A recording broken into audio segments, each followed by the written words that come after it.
நாமும் அல்லது நம்முடைய மனைவியும் அல்லாஹ்வுடைய கருணையினால் நல்ல ஒரு பெயரோடு குடும்பத்தினுடைய கண்ணியத்தை காப்பாற்றக்கூடியவர்களாக இருந்திருப்போம். ஏன் சில நேரத்தில் நம்முடைய பெற்றோர்கள், நம்முடைய முன்னோர்கள் கூட தொடர்படியாக வாழையடி வாழையாக குடும்பத்தின் கண்ணியத்தை, குடும்பத்தின் மரியாதையை காக்கக்கூடியவர்களாக இருந்திருப்பார்கள். ஆனால் பெரிய பரிதாபம், அல்லாஹ் பாதுகாக்க வேண்டும், சில நேரத்தில் குழந்தைகள் இதற்கு நேர் எதிராக குடும்பத்தின் கண்ணியத்தை குலைக்கக்கூடிய நிலையில் இருக்கக்கூடிய ஒரு சூழலில் இந்த தாய் தகப்பன் அடையக்கூடிய மனப்புழுக்கத்திற்கு அளவே கிடையாது. தான் எவ்வளவு கட்டிக்காத்த பெயர், தன்னுடைய மனைவியாக வந்தவளும் கட்டிக்காத்த பெயரை இந்த பிள்ளைகள் இப்படி நாசமாக்குகிறதே என்ற அந்த ஒரு வேதனையில் தாயும் தகப்பனும் புழுவாக துடிப்பதை நம்மால் காண முடிகிறது. இப்படிப்பட்டவர்களுக்கு அல்லாஹ் கொடுத்த பெரிய வரம் தான் சூரத்துல் ஃபாத்திஹா. வெறுமன்ன பிள்ளைகளுடைய நல்வழிக்கு மட்டுமல்ல, ஜோடிகளில் ஏதாவது குளறுபடி இருந்தால் கூட, கணவனோ மனைவியோ திருந்தாத ஜென்மங்களாக இருந்தாலும் கூட இந்த சூறாவை வைத்து அல்லாஹ்விடத்தில் உதவி தேடும் போது பெரிய பெனிஃபிட்டை தருகிறது சகோதரர்களே. முதலில் அந்த சூறாவினுடைய மகத்துவத்தை உங்களுக்கு நான் சொல்ல விளைகிறேன். சூரத்துல் ஃபாத்திஹா, சூரத்துல் ஃபாத்திஹா சுன்னத்து, ஃபர்து என்று எல்லா தொழுகையிலும் ஓதப்படுகிறது. பல கட்டங்கள் சூரத்துல் ஃபாத்திஹா ஓதப்படுகிறது. தொழுகையில ஒரு யூனிஃபார்ம் மாதிரி இது, அந்த கண்டிப்பா இதை ஓதிதான் ஆகணும் அப்படின்ற மாதிரி இது பரவலாக அதிகமாக ஓதப்படுறதுனால இதனுடைய சிறப்பு உள்ளத்தில் பெரிய அளவுக்கு வியாபிக்காமல் இருக்கிறது. ஒரு வேதனை தான் சகோதரர்களே. சூரத்துல் ஃபாத்திஹா சக்தி வாய்ந்தது. இந்த சூரத்துல் ஃபாத்திஹாவின் மூலமாக எத்தனையோ சாதனைகளை நாம் சாதிக்க முடியும். நோய் நிவாரணத்திற்காக அல்லாஹ் கொடுத்த பெரிய ஔடதம். அது மட்டுமல்லாமல் திமிர்த்தனமாக இருக்கக்கூடிய அடங்காப்பிடாரிகளான பிள்ளைகளையோ அல்லது ஜோடிகளையோ திருத்துவதற்கு கூட இதை பயன்படுத்தலாம் என்பது ஆச்சரியத்தின் உச்சத்தில் இருக்கிறது சகோதரர்களே. இந்த சூரத்துல் ஃபாத்திஹாவை ஓதும் போது என்னென்ன மாற்றங்களும் அதிசயங்களும் நடக்கிறது என்பதை நான் உங்களுக்கு சொல்லிவிடுகிறேன். எப்போது நீங்கள் சூரத்துல் ஃபாத்திஹாவை உளமாற, வெறுமன வாயால் அல்ல உள்ளத்தாலும் சேர்த்து நீங்கள் ஓதுகிறீர்களோ அப்போது ஒரு பெரும் அதிசயம் நடக்கிறது. அல்ஹம்துலில்லாஹி ரப்பில் ஆலமீன், எல்லா புகழும் அல்லாஹ்வுக்கே உரித்தானது அப்படின்னு சொல்லும் போது அல்லாஹ் ரப்புல் ஆலமீன் உங்களோடு பேச ஆரம்பிக்கிறான். எல்லா புகழும் அல்லாஹ்வுக்கே என்று சொன்னதன் காரணமாக என்னை நீ கண்ணியப்படுத்தி விட்டாய் என்று அல்லாஹ் சொல்கிறான். அர்-ரஹ்மானிர் ரஹீம் என்று உள்ளத்தாலும் முதட்டாலும் சொல்லும் போது என்னுடைய அடியான் என் புகழுக்கு மேலும் மகுடம் சேர்த்து விட்டான் என்று அல்லாஹ் சொல்கிறான். மாலிகி யௌமித்தீன், தீர்ப்பு நாளின் எஜமானன் என்று சொல்லப்படும் போது அல்லாஹ் அக்பர், அல்லாஹ் புலகாங்கிதம், ரொம்ப நெகிழ்ச்சியாகி என்னுடைய அடியான் என்னை மிகவும் கண்ணியப்படுத்தி விட்டான் என்று சொல்கிறான். அல்ஹம்துலில்லாஹ். அப்போது அல்லாஹ்வுடைய கவனம் முழுக்க முழுக்க அந்த அல்ஹம்தை உள்ளத்தால் உதட்டால் ஓதக்கூடியவன் பக்கம் சாய்கிறது என்பதை நீங்கள் மறக்கக்கூடாது சகோதர சகோதரிகளே.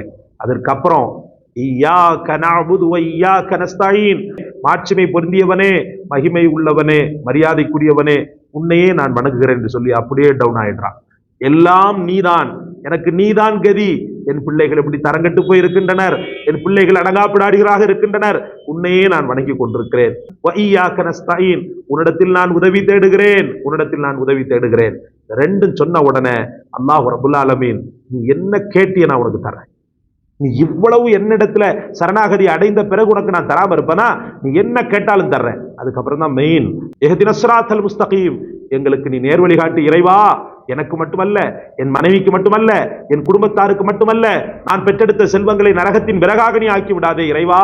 அவர்களை கண்குளிர்ச்சி மிக்கவர்களாக நீ ஆக்கு, அவர்களை நேர்வழிப்பட்டவர்களாக ஆக்கு. அதை மனதில் நிறுத்தி இஹ்தினஸ் ஸிராத்தல் முஸ்தகீம் ஸிராத்தல் லதீன அன்அம்த அலைஹிம், அந்த நேர்வழி எப்படிப்பட்டது என்றால், நீ யார் மீது பாக்கியம் செய்தாயோ, நீ யார் மீது அருள் புரிந்தாயோ அவர்களுடைய வழி.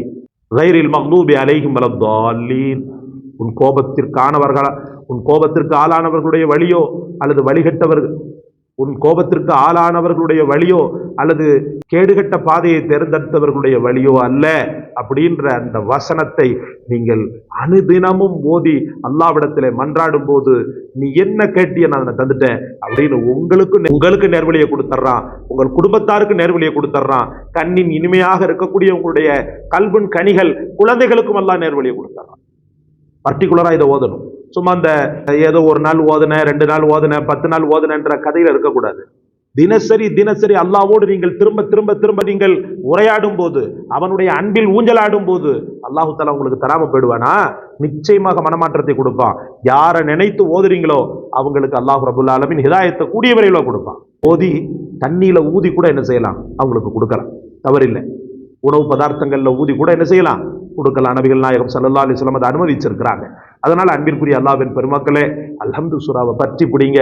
எல்லாருடைய வாயில ஈஸியாக நுழையக்கூடிய அளவுக்கு தான் அல்லாஹ் அதை வச்சிருக்கிறான்.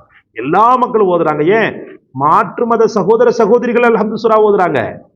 அன்னைக்கு ஒரு சாமியார் ஓதுறாரு, மாஷா அல்லாஹ், அல்ஹம்துலில்லாஹ், அல்லாஹ் அவருக்கு ஹிதாயத்தை கொடுக்கட்டும், அல்ஹம்து சூராவை அச்சரம் பிசகாம ஓதுறாரு. அரசியல்வாதி ஒருத்தர் ஓதுறாரு. அப்படி இருக்கையில அல்லாஹ்வையும் அவன் ரசூலையும் உள்வாங்கி இருக்கக்கூடிய முஸ்லிம்கள் ஓதாமல் இருப்பதா? அதனால தினசரி குறைந்த பட்சம் பெரிய அளவுக்கு நீங்க பாதிப்புக்கு ஆளானீங்கன்னு சொன்னா 40 முறை ஓதுங்க அல்ஹம்து சூராவை. 40 முறை ஓதுங்க, தினசரி ஓதுங்க, தொடர்ந்து ஓதுங்க. மனமாற்றம் அடைகின்ற வரைக்கும் விடாப்பிடியாக நீங்கள் பற்றி பிடித்தீர்களே ஆனால் நிச்சய வெற்றி உங்களுக்கு.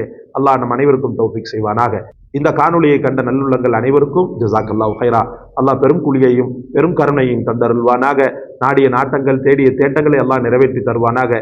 இந்த காணொளியை பிறருக்கும் பகிர்ந்து நன்மைகளை பெறுங்கள். இது ஒரு இபாதத்தாக இருக்கிறது.